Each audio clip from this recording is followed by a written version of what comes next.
Clear करेंगे कि किस तरह से एक देश को दूसरे देश या एक राज्य को दूसरे राज्य से कंपेयर किया जाता है, यानी कि उसकी तुलना किस तरह से की जाती है, किस तरह से पता किया जाता है कि कौन सा देश विकसित है, कौन सा अविकसित है या कौन सा विकासशील अवस्था में है। इसका पता लगाने के लिए एक रिपोर्ट दी जाती है, वर्ल्ड डेवलपमेंट रिपोर्ट, जिसे आप विश्व विकास रिपोर्ट भी कह सकते हैं, जो वर्ल्ड बैंक देती है। उसके बारे में हम बाद में करेंगे। पहले हम ये बात करें कि अब देश के विकास में क्या फैक्टर काम करता है। देश के विकास में देश की आय सबसे बड़ा फैक्टर प्रेजेंट करती है।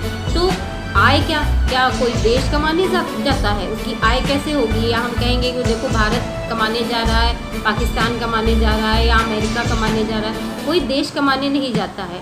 देश की जो आय होती है वो वहाँ पे रहने वाले लोगों की आय पर निर्भर करती है, और ये आय जो होती है वो किस तरह से हर व्यक्ति की प्रति व्यक्ति आय के द्वारा पता की जाती है। अब आप कह दीजिए कि एक देश में बहुत सारे लोग रहते हैं, उनकी सबकी आय को मिला के कैसे पता चलेगा कि देश की आय क्या होगी? तो देश की आय के लिए औसत आय का एक नया फार्मूला है कि औसत आय के द्वारा देश की आय को नापा जाता है या उसकी तुलना की जाती है।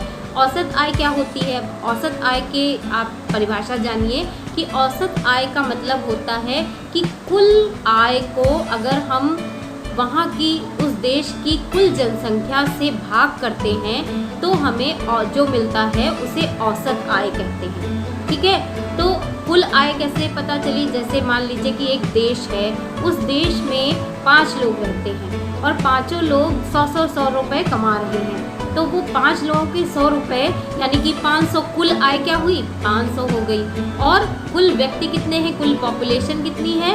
वो हो गई 5। तो 500 को जब 5 से भाग करेंगे तो आएगा 100, यानी कि प्रति व्यक्ति आय 100 रुपये आई, और इससे ही देश की आय का भी निर्धारण हो गया।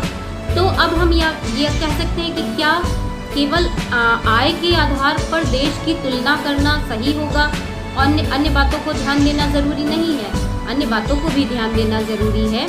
क्यों? क्योंकि बहुत सी ऐसी चीज़ें होती हैं जिसकी वजह से ये चीज़ केवल औसत आय ही देश को बता नहीं पाती कि वो विकसित है या अविकसित, और चीज़ों का भी ध्यान देना पड़ता है। उसके बारे में हम बाद में बात करेंगे। पहले हम औसत आय कि ये औसत आय किसने बनाई और किसके द्वारा पब्लिश की जाती है। ये औसत आय जो है ये वर्ल्ड बैंक जो है वो विश्व विकास रिपोर्ट के द्वारा देता है। इसमें वर्ल्ड बैंक ने एक लाइन बना ली है, एक स्टेटस बना लिया है कि अगर किसी देश में रहने वाले व्यक्ति की पर एनम जो इनकम है वो 12,336 रुपये US डॉलर के अकॉर्डिंग है, तो इसका मतलब कि वो देश अमीर देश है, यानी कि वहाँ पर रहने वाले लोग अच्छा कमा रहे हैं और अच्छी उनकी लाइफ है। और जहाँ पर लोगों की जो आय है वो लगभग 12,000 के आसपास है।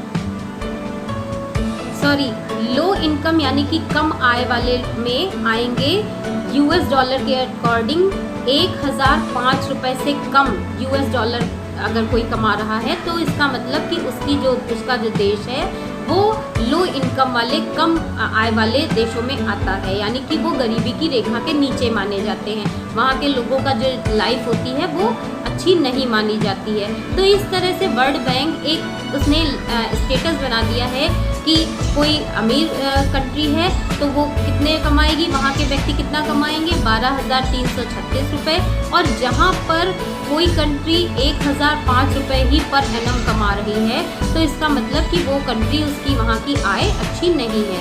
अब अगर हम इंडिया के उसमें देखें इसको, तो इंडिया में हर व्यक्ति की प्रति व्यक्ति आय जो है वो 1,840 है। तो इससे आपको क्या पता चला? ये US डॉलर में ही मैं बता रही हूँ, क्योंकि विश्व बैंक US डॉलर में बताता है, इसलिए मैं US डॉलर का ही बता रही हूँ, 1,840 रुपये। ठीक है, तो ये एक ऐसी स्थिति है कि ना तो लो इनकम वाले देश में आ रहा है हमारा देश और ना ही अमीर देशों में आ रहा है। इसका मतलब कि हमारा देश जो है ना तो विकसित देश है और ना ही अविकसित है, हमारा देश विकासशील अवस्था में है। तो इस तरह से आपने देखा कि आय के ज़रिए किस तरह से पता किया जा सकता है। अब अगर हम इसकी कमियों को देखें तो कमी यहाँ पर ये है कि एक तो मैंने आपको बता दिया कि एक देश में हर 5 व्यक्ति हैं, पाँचों की 100-100 रुपये आए हैं। लेकिन क्या ऐसा कभी संभव हो पाया है कि हर व्यक्ति की आय एक जैसी हो? ऐसा नहीं होता। यही इनकम का ये जो कमी है यही है कि इनकम में जैसे 5 लोग हैं, कोई 10 कमा रहा है, कोई 20 कमा रहा है, कोई 30 कमा रहा है, कोई 40 कमा रहा है, कोई 400 रुपये कमा रहा है। तो जब हम इन सब सारे आंकड़ों को प्लस करेंगे 10, 20, 30, 40 और 400, तो वो जोड़कर आएगा हमारा 500 रुपये। और 500 को हम 5 से डिवाइड करेंगे तो आएगा 100 रुपये। जबकि यहाँ कोई व्यक्ति तो 10 रुपये कमा रहा है, कोई 20 रुपये कमा रहा है, कोई 30 रुपये, कोई 40 रुपये, और कोई व्यक्ति है जो 400 रुपये कमा रहा है, मतलब वो 100 से भी ज़्यादा 4 गुना कमा पा रहा है। तो इस तरह से आपने देखा कि यहाँ पे कमी नज़र आती है कि केवल आय के आधार पर अगर कहा जाए कि हर व्यक्ति की औसत आय इतनी है, तो यहाँ पर कमी नज़र आती है कि केवल आय के आधार पर किसी देश के विकास को नापना या उसकी तुलना करना सही नहीं होता। और भी फैक्टर्स देखने पड़ते हैं कि वो फैक्टर्स क्या हैं। तो ये कमी आपको समझ में आ गई कि क्या है। तो इस तरह से जो औसत आय होती है वो ये सही से नहीं बता सकती। उसमें जो आय में असमानताएं देखने को मिलती हैं, किसी की 10, किसी की 20, किसी की 30 या किसी की 400, वो चीज़ें आय का फैक्टर नहीं क्लियर कर पाता, जिससे ये पता चलता है कि केवल आय के आधार पर देश को विकसित, अविकसित या विकासशील श्रेणी में रखना सही नहीं है। और भी फैक्टर्स काम करते हैं। अब अगर हम स्टेट्स को देखें, अगर हम भारत के दूसरे राज्यों की बात कर लें तो हरियाणा, केरला और बिहार का आपकी बुक में दिया हुआ है कि यहाँ पर जो पर व्यक्ति जो प्रति व्यक्ति आय है वो हरियाणा में 1,62,034 रुपये है, केरला में 1,55,516 है और बिहार में 34,168 है। ठीक है, तो यहाँ पर आप देख रहे हैं कि हरियाणा में प्रति व्यक्ति आय बहुत ज़्यादा है। ये मैं 2015 और 16 के आंकड़े बता रही हूँ। तो और बिहार की सबसे कम है। तो क्या कह देंगे कि बिहार जो है वो निर्धनता रेखा में आता है या यहाँ पर विकास नहीं है, बहुत कम मात्रा में पाया जा रहा है, जबकि हरियाणा में बहुत ज़्यादा पाया जा रहा है। तो इसके लिए हम और भी चीज़ों पर ध्यान देंगे। और चीज़ें क्या, जैसे कि शिशु मृत्यु दर की मैंने डिफिनेशन आपको बताई थी कि प्रति 1000 बच्चों में 1 साल में मरने वाले बच्चों की संख्या जो होती है वो शिशु मृत्यु दर कहलाती है। जो बच्चे 1 साल कंप्लीट नहीं कर पाते हैं और 1 साल के अंदर ही मर जाते हैं। तो वो मैंने आप लोगों को बताई थी कि लगभग 1000 में 46 बच्चे पहले मरते थे, अब लगभग 34-32 बच्चे मरते हैं। तो इसका मतलब कि उसमें गिरावट आई है। तो इसको देखा जाता है। अगर हम उस हिसाब से देखें तो हरियाणा में 1000 में 36 बच्चे मरते हैं, केरला में 1000 में 12 मरते हैं और बिहार में 1000 में 42 मरते हैं। यानी कि यहाँ पे केरला में जो है वो शिशु मृत्यु दर गिरी है, यानी कि उसे अगर उसकी स्थिति आय के तौर पर नहीं अच्छी है तो शिशु मृत्यु दर के आधार पर अच्छी है।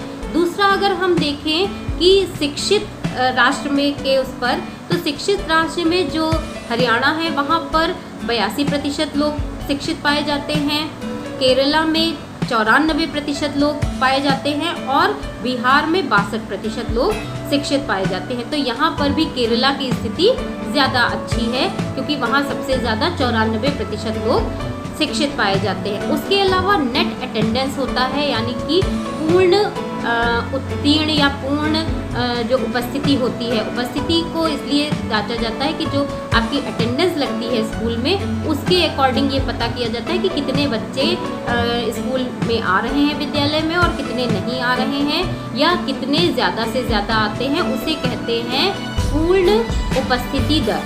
इसमें भी जो केरला है वो सबसे ज़्यादा आगे है क्योंकि केरला में 83 बच्चे जो हैं वो 100 में 83 बच्चे नेट अटेंडेंस में आते हैं, जबकि हरियाणा में और बिहार में कम पाए जाते हैं। तो इस तरह से हम पूरी तरह से कह सकते हैं कि केवल आय के ज़रिए ही ये कहना कि आय ही एकमात्र फैक्टर है जिससे हम राज्यों को या देशों को नाप सकते हैं कि वो विकासशील हैं या विकसित हैं या अविकसित हैं, ये कहना सही नहीं होगा। आई थिंक आपको मेरा ये एक्सप्लेनेशन समझ में आ गया होगा। और अगर किसी को कुछ समझ में ना आया हो, कोई डाउट हो, तो कमेंट बॉक्स में मुझसे ज़रूर पूछें। आप लोग जितने लोग व्यू करते हैं उतने लोग लाइक नहीं करते हैं। प्लीज़ मेरे चैनल को लाइक करें, कमेंट करें, और जिन्होंने अभी तक सब्सक्राइब नहीं किया है वो लोग कर ले, ताकि उनको आगे आने वाले और पिछले जो मेरे वीडियोज़ हैं वो आसानी से मिल सके।